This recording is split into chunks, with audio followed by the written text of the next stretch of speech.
The bread never had time to rise. Israel is walking out of Egypt in the middle of the night, and there was no time to wait for dough to rise, no time to let it sit, no time for the yeast to do what yeast does. So they carried it anyway. Exodus 12:34. The people took their dough before it was leavened, their kneading bowls bound up in their clothing on their shoulders, flatbread made in a hurry, carried out on the backs of people who didn't know if they'd ever come back, and that one detail born out of pure urgency on the worst night of their lives becomes a commanded feast that Yahweh tells them to keep forever. Welcome back. This is the next video in our feast series. Last time we walked through Passover. Today we follow the very next feast on the calendar, the one that starts the morning after, and there's a connection hiding inside it that most people never make. Let's start with what Yahweh actually commands. Exodus 12:15 through 20. 7 days you shall eat unleavened bread. On the first day you shall remove leaven from your houses. Whoever eats what is leavened from the first day until the seventh day, that person shall be cut off from Israel. Cut off, not a small phrase. The same weight given to some of the most serious covenant violations in the Torah, attached here to something as small as a crumb left in a house.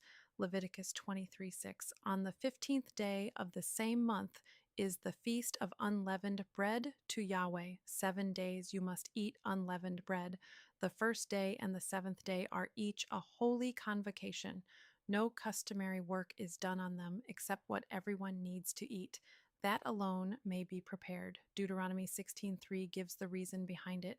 You shall eat no leavened bread with it. 7 days you shall eat unleavened bread with it, the bread of affliction, for you came out of the land of Egypt in haste, that all the days of your life you may remember the day in which you came out of the land of Egypt in haste. That's the whole reason. Not a dietary law with no explanation attached. A permanent yearly reminder of exactly how fast Yahweh moved that night, faster than bread could rise. Exodus 13:9 adds one more line. It shall be as a sign to you on your hand and as a memorial between your eyes, that the law of Yahweh may be in your mouth. A memory, worn like something you can't set down, carried on the hand and between the eyes. Notice how simple this appointed time actually is. 7 days, no leaven in the house, unleavened bread instead. The first day and the seventh day set apart, no customary work, the way a Sabbath is kept, except for preparing what you need to eat. That's the whole instruction. No pilgrimage required beyond what Israel would already have made. No additional symbolic foods commanded beyond what's already named. No set order of readings. Just this. For 7 days, don't let this particular thing sit in your house. And remember why.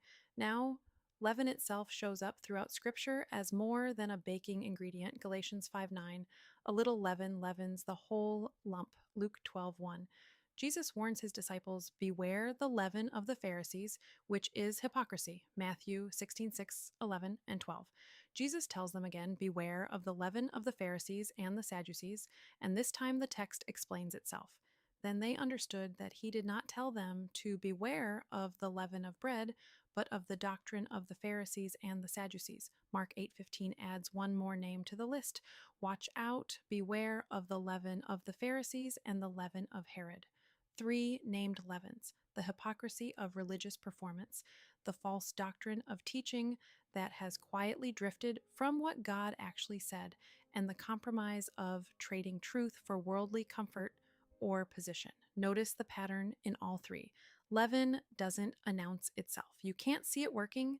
It doesn't take much and it doesn't take long before it's worked all the way through and the whole batch is changed without anyone watching it happen. That's exactly how the scriptures use it, not as a symbol of food, as a symbol of something that spreads quietly, unnoticed until it's everywhere. Paul picks up this exact image writing to the church in Corinth, the same church we spent an entire episode on in this Channels Paul series, the one dividing into factions, ignoring immorality, fighting over spiritual gifts. 1 Corinthians 5:6 through 8. Do you not know that a little leaven leavens the whole lump? Therefore, purge out the old leaven, that you may be a new lump, since you truly are unleavened. For indeed, Christ, our Passover, has been slain for us. Therefore, let us keep the feast, not with old leaven, nor with the leaven of malice and wickedness, but with the unleavened bread of sincerity and truth. Paul doesn't separate these two feasts. He treats them as one continuous picture. Passover deals with what's owed, unleavened. Bread deals with what's hidden. The blood on the doorframe means death passes by.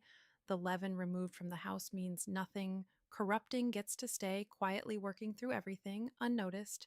There's another thread here worth pulling. John 6:35. Jesus stands in front of a crowd and says, I am the bread of life. He who comes to me shall never hunger. John 6:51. I am the living bread which came down from heaven. If anyone eats of this bread, he will live forever, and the bread that I shall give is my flesh, which I shall give for the life of the world. Bread given for the life of the world during the very week set aside every year to deal with what's inside a house that doesn't belong there. And here's a detail that ties this feast to something significant, though I want to be precise about it rather than overstate it. Jesus himself gave the timeline, Matthew 12:40. For as Jonah was 3 days and 3 nights in the belly of the great fish, so will the Son of Man be 3 days and 3 nights in the heart of the earth. 3 days and 3 nights falling at the start of this feast, not spread across the whole 7. The Feast of Unleavened Bread begins the day after Passover, and by his own words, his time in the ground happens within those same days. People have debated for centuries exactly which day of the week the crucifixion landed on, and it's worth walking through why, because the case for something other than Friday isn't just a modern theory, it's built directly out of details already in the text. John 19:31. Because it was the preparation day, the Jews didn't want the bodies to remain on the cross during the Sabbath, for that Sabbath was a high day, not just any Sabbath. The Feast of Unleavened Bread opens with its own commanded rest, its own holy convocation, regardless of what day of the week it happens to land on that year, which means during this particular week there could be two separate rest days, the annual feast day rest and the ordinary weekly Sabbath a few days later. That detail solves something that looks on the surface like a contradiction between two gospels. Mark 16:1. When the Sabbath was past, Mary Magdalene, Mary the mother of James, and Salome bought spices. Luke 23:56. They returned and prepared spices and fragrant oils, and they rested on the Sabbath according to the commandment. Mark has the women buying spices after a Sabbath ends. Luke has them preparing spices and then resting on a Sabbath. Both can't describe the same day unless there were two. The traditional Friday timeline only works cleanly if there's a single Sabbath that week. But if the high day, the feast's own commanded rest, fell earlier in the week, separately from the regular weekly Sabbath, everything the Gospels describe fits without strain. A burial before the high day begins, the high day itself, time in between to buy and prepare spices, the regular Sabbath, and then the first day of the week when the women finally arrive at the tomb. A Wednesday or Thursday crucifixion fits that sequence and fits a literal 3 days and 3 nights. In a way, a single Friday to Sunday timeline doesn't quite manage.